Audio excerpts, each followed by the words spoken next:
Hello friends, நீங்கள் நம்ம பார்க்க போகிற வீடியோ என்ன அப்படின்னா மகேந்திரா வெரிட்டோ வெஹிக்கிள் அப்படின்னு சொல்லிட்டு நம்ம ஒர்க் ஷாப்புக்கு வண்டி வந்திருக்கு. கஸ்டமர் கம்ப்ளைண்ட் என்ன அப்படின்னா வண்டி வந்து எனக்கு ஐட்லிங்கில் நிற்கும் போது அதிகமாக உதறுது சார் அப்படின்றாரு. டேஷ்போர்டில் இருக்க அவர் வச்சிருக்க டால்ஸ் வரையும் உதறிட்டு இருக்கு அப்படின்னு கம்ப்ளைண்ட் எடுத்து வந்திருக்காரு. அவர் சஸ்பென்ஷன் ஃபுல்லாமே பார்த்துருக்காரு, ஃப்ரண்ட் அண்ட் பேக் ஃபுல்லாமே பார்த்துருக்காரு. பார்த்து அவருக்கு வந்து ரிசல்ட் கிடைக்கல, நம்மக்கிட்ட எடுத்துகிட்டு வந்திருக்காரு. ஃப்ரெண்ட்ஸ், இதில் நம்ம பார்த்த மெயின் விஷயம் என்ன அப்படின்னா இந்த இன்ஜின் சைடில் டைமிங் பெல்ட்டு, ட்ரைவ் பெல்ட்டு ஓடுற சைடு இந்த பெட்டு வந்து உட்காந்துருக்கும். ஃப்ரெண்ட்ஸ், இது பார்க்குறதுக்கு மெக்கானிக்கல் பெட்டு மாதிரி இருந்தாலும் இது உள்ளே வந்து ஹைட்ராலிக் பெட்டு. இந்த ஹைட்ராலிக் பெட்டு ஒரு 4-5 வருஷத்துக்கு மேலே இது வீக் ஆகி போயிடும். இது ஆனால் இது வண்டியில் இதுதான் போச்சு அப்படின்றது பொதுவாக யாருக்குமே தெரிய மாட்டேது. இதுக்கு நம்ம இப்போ மாற்ற போகிறது புது பெட் மாற்ற போகிறோம். ஃப்ரெண்ட்ஸ், இப்போ இந்த நியூ பெட் நம்ம கையில் இருக்குது.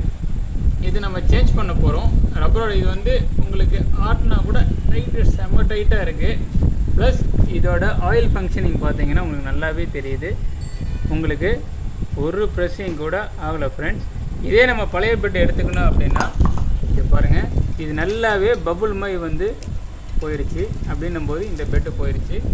இந்த பெட்டு கழட்டும் போது நம்ம பார்த்த விஷயம் என்னென்னா கஸ்டமர் இதுக்கான டைமிங் பெல்ட்டோட இன்டர்வல் பீரியடை தாண்டி ஓட்டிகிட்டு இருந்தார். இதில் வந்து நம்மளுக்கு என்ன சிம்டம் கிடச்சிருக்கு அப்படின்னா இது மாதிரி டைமிங் பெல்ட் வந்து லேயராக போயிடுச்சு. அப்படின்னா அடுத்த ஸ்டேஜ் பெல்ட்டில் இருக்க டீத் எல்லாமே கொட்டின. Friends, thank you.